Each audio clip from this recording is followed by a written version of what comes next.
آزمائشوں پر صبر کا بدلہ۔ رسول اللہ صلی اللہ علیہ وسلم نے فرمایا، مومن مرد اور مومن عورت کی جان، اولاد اور مال میں آزمائشیں آتی رہتی ہیں، یہاں تک کہ جب وہ مرنے کے بعد اللہ سے ملاقات کرتے ہیں تو ان پر کوئی گناہ نہیں ہوتا۔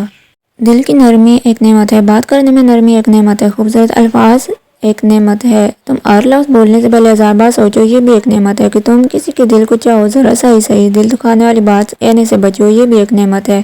اخلاق و تہذیب ظاہری انداز سے ظاہر نہیں ہوتے، یہ احساس اور خوبصورت پرتاؤ ہیں جو عمل سے ظاہر ہوتے ہیں۔ تم دوسروں کی فطرت اور جذبات کا خیال رکھو۔ 3 ناپسندیدہ لوگ۔ رسول اللہ صلی اللہ علیہ وسلم نے فرمایا، 3 قسم کے لوگ اللہ کو سخت ناپسندیدہ ہیں: حرم میں ظلم و ناانصافی کرنے والا، اسلام میں جاہلیت کا طریقہ تلاش کرنے والا، اور بڑی جدوجہد کے بعد کسی مسلمان کو ناحق قتل کرنے والا۔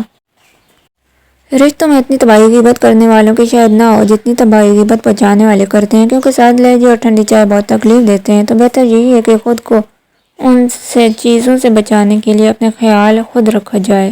استغفار کے فوائد: گناہ معاف ہوں گے، باغات ملیں گے، بارش ہوگی، نہریں جاری ہوں گی، اولاد نصیب ہوگی، خوشحالی والی زندگی نصیب ہوگی، مال ملے گا، طاقت اور قوت ملے گی۔ مبارکباد ہے اس شخص کے لیے جس کے نامہ اعمال میں استغفار زیادہ ہو۔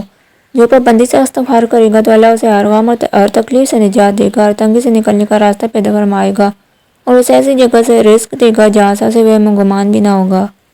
سوشل میڈیا، ولاگز اور کنٹینٹ کے اس دور میں ایک صحابی رسول کی قیمتی نصیحت: اے میرے بچے، لوگوں کے پاس جو کچھ ہے اس کی طرف زیادہ توجہ مت دینا، کیونکہ جو ہمیشہ دوسروں کو ملی ہوئی نعمتوں پر نظر دوڑاتا رہے اس کے غم طویل ہو جاتے ہیں اور اس کا احساس محرومی کبھی ختم نہیں ہو پاتا۔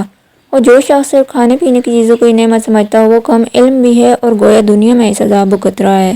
جو مرد عورت کے مطابق چلتے ہیں، نبی کریم صلی اللہ علیہ وسلم کا فرمان ہے کہ اگر شوہر بیوی کی خواہش کے مطابق چلتا ہے تو گویا وہ اس کا غلام ہے، لہذا برباد ہوگا، کیونکہ اللہ نے اس کو عورت کا حکمران بنایا ہے اور اس نے اپنے آپ کو عورت کی حکمرانی کے سپرد کر کے فطرتی تبدیل کر دیا اور معاملے کو الٹ دیا اور شیطان کے اس قول کی فرمانبرداری کی، کیونکہ مرد کا حق تو یہ تھا کہ اس کی مانی جاتی، نہ یہ کہ وہ کسی کی مانے۔ اللہ تعالیٰ نے مردوں کو عورتوں پر حاکم بنایا ہے۔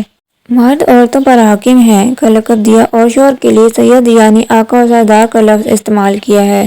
جس گھر سے پرندوں، جانوروں اور چڑیوں کو رزق ملتا رہے اس گھر سے کبھی رزق ختم نہیں ہوتا۔ آپ آج تجربہ کر لیں، آپ پرندوں، بلیوں، کتوں اور چیونٹیوں کو کھانا، دانا اور پانی ڈالنا شروع کریں، آپ کے گھر کا کچن کبھی بند نہیں ہوگا، آپ پر رزق کے دروازے کھلے رہیں گے۔ اگر تمہارے مقدر میں حسین ستارے نہیں ہیں تو یقیناً تمہارے مقدر میں اکلوتا چمکتا چاند ہوگا، اور اگر تمہارے نصیب میں اکلوتا چمکتا چاند بھی نہیں تو یقین رکھو اللہ تعالیٰ تمہیں پورے آسمان سے نوازے گا۔ مومن کی پہچان 3 چیزوں سے ہوتی ہے: اس کے چہرے کی بشاشت، اس کی زبان کی نرمی اور اس کی آنکھوں میں حیا۔ امام جعفر صادق فرماتے ہیں کہ کسی انسان کے چہرے، آنکھ اور زبان سے اس کے باطن کا اندازہ لگایا جا سکتا ہے۔ آنکھیں انسان کے دل کا آئینہ ہوتی ہیں۔ اگر آنکھوں میں نرمی، حیا اور سچائی ہو تو یہ ایمان کی علامت ہے، اور اگر آنکھوں میں دھوکہ، تکبر یا فریب ہو تو یہ نفاق کی نشانی ہو سکتی ہے۔ رسول اللہ صلی اللہ علیہ وسلم نے فرمایا، جب کسی کا دل پاک ہوتا ہے تو اس کی آنکھیں بھی سچ بولتی ہیں۔ انسان کو آنکھوں سے پہچاننے کے اصول: حیادار آنکھیں، نیک اور سچے انسان کی نشانی، بے قرار گھبرائی ہوئی آنکھیں، اندرونی بے چینی اور گناہ کا اشارہ، غرور یا تکبر بھری آنکھیں، دنیا پرستی اور عروت کی علامت، رحم اور نرمی بھری آنکھیں، نیک دل اور مہربان شخصیت کی نشانی۔ نتیجہ: کسی انسان کی حقیقت جاننے کے لیے اس کی آنکھوں میں غور کرنا ایک اہم اشارہ ہو سکتا ہے، کیونکہ آنکھیں انسان کے دل کا آئینہ ہوتی ہیں۔